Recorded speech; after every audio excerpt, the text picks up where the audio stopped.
Corona महामारी की वजह से जहां देश भर में लोग रोजगार के लिए और पैसों के लिए परेशान हैं, वहीं आरबीआई के गाइडलाइंस जारी होने के बावजूद कस्टमर्स को अलग अलग कंपनीज और बैंक्स ईएमआई भरने का दबाव बना रही हैं। आइए देखते हैं पूरी खबर हमारे खास कार्यक्रम जनता की आवाज में। स्वागत है आपका हमारे चैनल पे। मेरा नाम है मुकेश शाही और आप देख रहे हैं जनता की आवाज़। जनता की आवाज़ ये कार्यक्रम के बारे में हम आपको बताना चाहेंगे। ये कार्यक्रम आता है सोमवार, बुधवार और शुक्रवार को। आप इस कार्यक्रम को देखना ना भूलिएगा, क्योंकि जनता की आवाज़ में हम अलग अलग मुद्दे को यहाँ पे उठाते हैं। क्योंकि पत्रकारिता की जो काम, सही मायने में अगर काम की यदि बात की जाए तो एक बुलंद आवाज़ होनी चाहिए, ना कि किसी पार्टी का पक्ष लेके बात करना चाहिए। आज हम यहाँ पे जो बात करेंगे एकदम यहाँ की जो जनता की बात करेंगे। आप सभी को पता है कि आरबीआई ने भी यहाँ पे छूट दे रखा है कि 3 महीने तक जो लॉकडाउन पूरे देश में, आज तकरीबन 3 महीने पूरे हो चुके हैं। 22 मार्च को ये लॉकडाउन हुआ था और आज 22 जून है, यानी कि 3 जून पूरे हो चुके हैं। इस बीच में जो आम जनता है उनकी जो पूरे ज़िंदगी है वो पूरी तरह से उथल पुथल हो चुकी है। इससे पहले के सेगमेंट में हमने आपको ये भी बताया था कि किस प्रकार से जो रोजगार को लेकर जो आम जनता जो तरस रही है, उसी बीच में यदि उन्हें जो उनका लोन लिया गया है उसको लेकर यदि प्रेशराइज किया जाए तो ये डिप्रेशन का शिकार हो सकता है। इस बात में भी गौर करना चाहिए।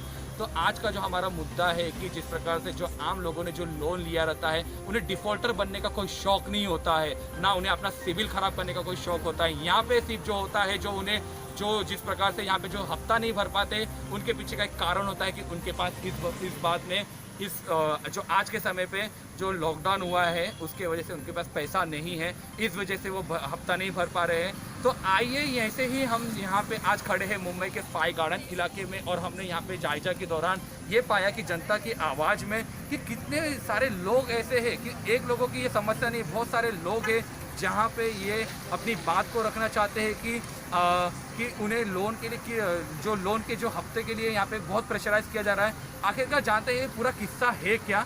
आइए स्वागत करते हैं। नमस्कार सर, जनता की आवाज़ में आपका स्वागत है। आपका सबसे पहले नाम बताइए। शफीक शेख।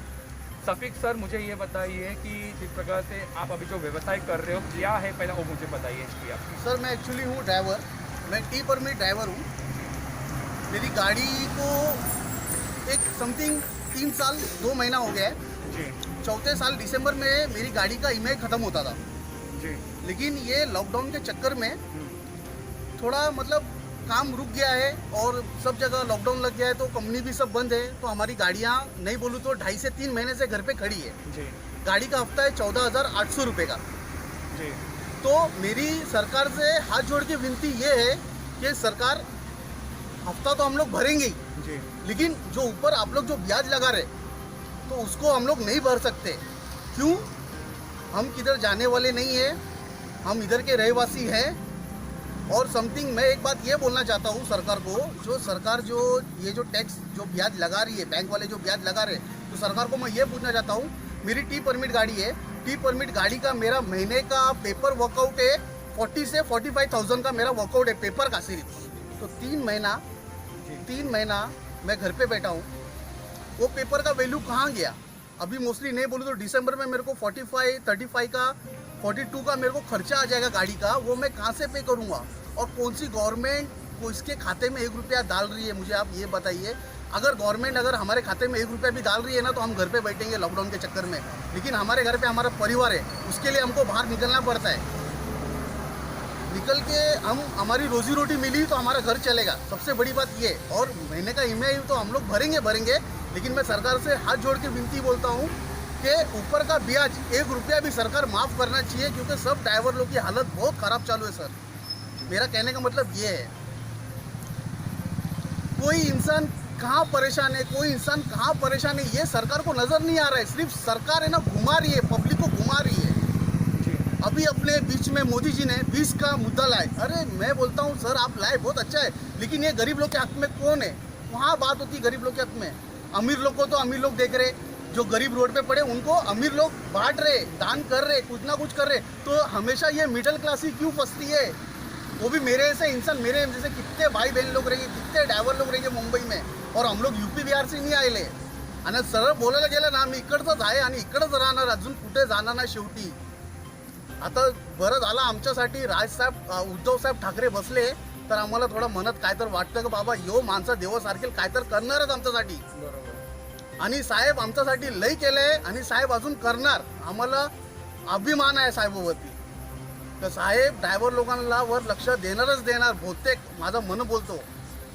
बरोबर. आणि तुम्ही हे मला सांगा की जसं तुम्हाला आता कुठल्या कंपनीकडून फोन आला तर तुमच्याशी कसं ते वागतात ते मला सांगा आधी. काय माहिती आहे का, आता आमची कंपनी बंद होती. माझी गाडी चालते कॉल सेंटरला आणि कॉल सेंटर सध्या लॉकडाऊनमुळे बंद आहे. फक्त आम्हाला काय आता 9 ते सकाळी 5 पर्यंत 144 धारा आपला यो आहे, लॉकडाऊन चालू आहे, कर्फ्यू लागलेला आहे. त्यामुळे आम्हाला फक्त ना 7:30चा एक ड्रॉप भेटतो. त्या मी ड्रॉप सोडतो आणि आमच्या घरात येतो. पण फक्त ते ड्रॉप आम्हाला कितीचं असतं, जास्त बोलायचं तर 500-550चा बरोबर दिवसाला.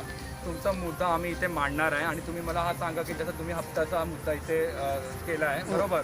आणि ते कॉलर जे असतात ते तुमच्याकडे रेकॉर्डिंग पण आहे जे त्यांनी बजाज, हाँ एक्चुअली बजाज फाइनेंस इसका जिस दिन बोलते हैं ना लॉकडाउन खुलेगा ना तो ये ना कंपनी दिखेगी नहीं, क्योंकि ये इधर की नहीं, ये पाकिस्तान से आए. इनको अपना मुंबई का ना जो गवर्नमेंट बोलती है ना, इनको समझ में नहीं आता है लॉकडाउन चालू है क्या चालू है. इनको बराबर इनका हफ्ता चाहिए. क्यों चाहिए? अगर लॉकडाउन के पीरियड के पहला आप देखेंगे, हम लोग का पूरा कैलकुलेट देखेंगे ना, एक हफ्ता बाउंड नहीं है. तो आप लोग क्यों नहीं समझते कि इंसान की कुछ तकलीफ है, कुछ परेशान है. आप लोग को हफ्ता चाहिए. सर एक काम करो, 2500 का हफ्ता, तो एक काम करो आप 1250 रुपया भर दो, मैं बंदे को भेजता हूँ. ये कौन सी बात हो गई है? बजाज फाइनेंस जिस दिन खुलेगा ना उस दिन ऑफिस फूट जाएगी, ध्यान में रखना. मुंह पे बोल रहा तुम लोग के. यहाँ पे जो उनकी गुस्सा, जो यहाँ पे जो उनका दुख दर्द है, अरे मेरा काफी अकाउंट होल्ड ज्यादा- पे, बैंक ऑफ महाराष्ट्र अकाउंट मेरा होल्ड पे डाल दिए. क्या बोलूं अब इन लोग को मैं? हाँ समझ नहीं है इन लोग को. कहाँ से आ गए क्या मालूम. सरकार की वैल्यू नहीं कर रहे इन लोग. तो कहाँ से आ गए इन लोग. तो जिस प्रकार से इनकी जो बातें हैं और इनके पास जो रिकॉर्डिंग भी है, और यदि बात की जाए तो गवर्नमेंट ने भी ऐसे सहूलियत दी है कि यहाँ पे जो जेन्युइन जो कस्टमर्स है जिनकी अभी सच में काफ़ी ज़्यादा तकलीफ में है तो उन्हें भी राहत मिलनी चाहिए. उनकी एक मांग ये है कि और जिस प्रकार से जो इनके ऊपर इंटरेस्ट और ब्याज पे ब्याज जो लगाया जा रहा है उनका कहना ये है कि वो कम करनी चाहिए. और आइए हम रिकॉर्डिंग सुनते हैं. सर कहा गया है ना कि अभी EMI नहीं लेना है 3 मंथ तक का. हाँ मैम, सब वही बात कर रही है. पड़ेगा इसे मैम कंज्यूमर लोन है वो सर कंज्यूमर लोन है, एक्सेप्ट करते हैं, सिस्टम जनरेटेड है, ECS लगता है. लेकिन जब इंसान के पास खाने का पैसा नहीं है तो इंसान लोन कहाँ से भरेगा. आप लोग अकाउंट होल्ड पे डाल देते हो कस्टमर का. ऐसा थोड़ी चलता है. आप लोग को कॉल करने के लिए कोई नंबर कनेक्ट नहीं होता है और आप लोग बोलते सब बंद है, तो क्यों पेमेंट डालते हो आप लोग किसी का. क्या बोल रहे हैं? आज कैसा आपका कॉल मुझे लग गया. मैं आपको इतने दिन से आप लोग के कस्टमर सर्विस पे कॉल कर रही हूँ, मेल डाल रही हूँ, कुछ रिवर्ट नहीं है आप लोग के तरफ से मुझे. मैम हम लोग को भी 2-3 दिन अभी और डेटा मिला है तो हम लोग सर डेटा मिला है ना, तो जब लॉकडाउन खत्म होगा ना उसके बाद आप लोग को राइट से कॉल करने का. लॉकडाउन के टाइम पे आप लोग को कोई राइट नहीं है कस्टमर्स को कॉल करने का. कि मैं अभी पुलिस स्टेशन में जाके बजाज के नाम पे मैं कंप्लेंट मारूं, ये बताओ आप मुझे. मैम ठीक है, आप कंप्लेन करो, मेरा भी बात सुनो. हमारा आज भी काम सुबह है. मेरे अकाउंट से कट हो गया है और जिस दिन बजाज का ऑफिस खुलेगा उस दिन बात करना. लॉकडाउन में आप लोग को राइट नहीं है बात करने का. ओके. तो ये तो आपने सुना रिकॉर्डिंग में कि किस प्रकार है. तो आइए जानते हैं कि और ये क्या कहना चाहते हैं, बताइए सर. सर एग्जाम्पल मैं बोलना चाहता हूँ, लॉकडाउन जैसा ओपन हो रहा है, इंसान का जॉब चालू हो रहा है, तो मेरी सरकार से ये विनती है कि इंसान अगर जॉब चालू हो रहा है तो वो अपना काम धंधा देखेगा, प्रॉपर ही देखेगा. ओके जी उसके बीच में 3 महीने का उसको हफ्ता आ रहा है, जी 4 महीने का जो हफ्ता आ रहा है समथिंग, वो भरेगा या घर का भाड़ा भरेगा या लाइट बिल भरेगा या उसके घर में कोई सदस्य बीमार हो गया तो किसके आगे हाथ दौड़ेगा. और आज के पीरियड में 1 रुपया मेरा भाई भी मेरे को नहीं देगा तो मैं किसके आगे हाथ फैलाऊंगा. जी. कोई क्यों नहीं पूछ रहा हमको. मेरा सवाल ये है. तो आप जो कंपनी में जो जिस प्रकार का भाषा का प्रयोग किया जा जी. रहा है, जिस प्रकार के जो वर्डिंग यूज किया जा रहा है, जी. इसके खिलाफ आपने कंप्लेंट किया है कहीं पे? नहीं सर, कहाँ पे कंप्लेंट करेंगे, लॉकडाउन चालू है, कहाँ जाएंगे. तो आपने उनकी कंपनी में मेल क्यों नहीं डाला? मेल डाले, एक्सक्लेमेशन मेल मेल डाले हैं, फिर भी उनका मुद्दा क्या है. सर आपका 2022 का आपका हफ्ता है, एक काम कीजिए ना, आप आधा तो दे दीजिए, मैं मेरे बंदे को भेजता हूँ. मैंने सीधा बोल दिया सर, जिस दिन लॉकडाउन खुलेगा मैं उस दिन आपके ऑफिस में आऊँगा, आपके टीम लीडर से बात करूँगा और जो पेमेंट है वो मैं करूँगा। उसके बीच में आप मेरे से 1 रुपया नहीं मांग सकते। जी जी। तो और है ही नहीं तो मैं कहाँ से दूंगा? जी बिल्कुल। तो अभी इस वक्त आपके पास रोजगार है या आप जो कंपनी नहीं में नहीं, काम कर अभी रहे हैं? मोस्टली हमारी कंपनी चालू हुई है। कॉल सेंटर जैसे कि दिन में चालू हो गए हैं।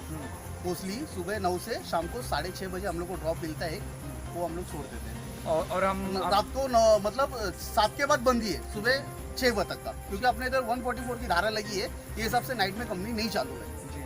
तो अगर हमसे इस मुद्दे से और एक जुड़ा मुद्दा है डिप्रेशन को लेकर भी हम आज बात कर रहे हैं पूरे दिन भर में। डिप्रेशन एक बहुत बड़ा मुद्दा है, चाहे वो काम को लेकर हो, चाहे वो पारिवारिक मुद्दा को लेकर हो। और आपने भी देखा कि बॉलीवुड के जाने माने जो सितारे सुल्तान जी, सिंह जी, राजपूत जी ने हाँ, भी जी। यहाँ पे डिप्रेशन के होकर शिकार हुए थे। जी, जी, अब ये जांच के दौरान ही पता चलेगा कि आखिरकार क्या मुद्दा है। तो आप मुझे बताइए सुशांत कि सिंह का पकड़ लीजिए, अभी अभी अपने जितने नेवी लोग, जितने अपने फौजी लोग जो शहीद जी। हुए हैं, उनके लिए क्यों नहीं कोई आवाज उठा रहा है? बिल्कुल क्यों? सितारा सितारा है, हाँ। और सितारे को बोलो ना बॉर्डर पे खड़े रहे तो मालूम पड़ जाएगा कि क्या हालत होती है। जो इंसान सुबह से लेकर शाम तक खड़ा रहता है, ना जिसको खाना कोई पूछता है। आज उनके शहीद चल दिए, जान जलती है हमारी, लेकिन हम भी है मुंबई करे बाबा, हमारी भी जान जलती है, लेकिन हम बोल नहीं सकते, हमारा कोई सुनेगा नहीं। जी बिल्कुल। हमारे को ना कोई सुनेगा नहीं, लेकिन ऐसी जान जलती है ना, उनको क्या, हमको छोड़ दो, हम ऐसे ही साफ कर दे सबको। बिल्कुल एक आम मुंबईकर की यहाँ पे जज्बातों को हम सलाम करते हैं कि इन्हें कितने यहाँ पे जो शहीद जो हुए हैं और उनको लेकर इनको काफ़ी ज़्यादा यहाँ पे शोक जता रहे हैं। इनका ये कहना है कि अगर सामान्य से व्यक्ति भी यदि डिप्रेशन का शिकार होकर खुदकुशी करता है तो उनके प्रति भी शोक यहाँ पे जाहिर करनी चाहिए, ना कि केवल एक उच्च सितारा को ही यहाँ पे तो सभी को एक इक्वल यहाँ पे बात रखनी चाहिए। तो जनता की आवाज़ में आपने बात की, आपने मुद्दे यहाँ पे रखे, बेहद बेहद धन्यवाद। Thank you sir. तो जनता की आवाज़ के कार्यक्रम का समय निर्धारण भी यहाँ पे समाप्त हो रहा है और हम अगले मुद्दे में हम उठाएंगे पत्रकार की मुद्दे को हम यहाँ पे उठाएंगे, क्योंकि पत्रकारिता का मुद्दा भी काफ़ी बहुत बड़ा मुद्दा है यहाँ पे। क्योंकि जो जर्नलिस्ट जो होते हैं, जो आज की जो नव युवा पीढ़ी जिन्हें पत्रकारिता के क्षेत्र में जाना जाते हैं, उनके लिए ये खास एक कार्यक्रम होगा। आप देख सकते हो अगले एपिसोड में। अब हमारी टीम को दीजिए इजाज़त और हमारे जो टीम पे जो है पूजा चौधरी और हर्ष गर्ग जो कि कैमरे के पीछे रखे, उनका पूरा बैकग्राउंड वो संभालते हैं। और मुझे दीजिए इजाज़त, आप देखते रहिए जनता की आवाज़। नमस्कार।